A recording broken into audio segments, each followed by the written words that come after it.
Rocky and I headed down to Cow Creek for a weekend of dredging. He'd brought his homemade 3-inch dredge, a tough little rig he built himself, even though it didn't have air.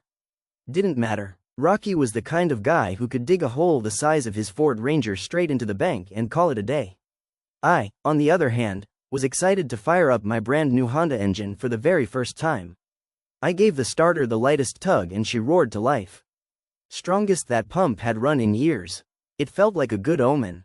I suited up, grabbed my nozzle, and slipped under the water. There was a little 6-inch waterfall where the current tumbled over the bedrock, a spot that just felt right.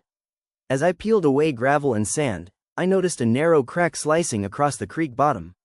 It was tight, deep, and untouched, exactly what every dredger hopes for. After a couple hours, I popped up for lunch, already thinking about that crack.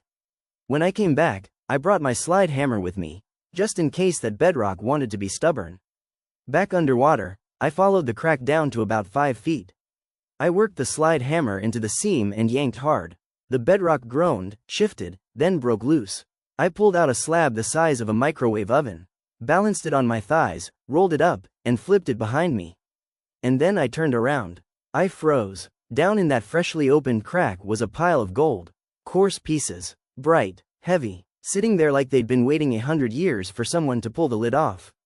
I involuntarily screamed into my mouthpiece, "Holy sh*T."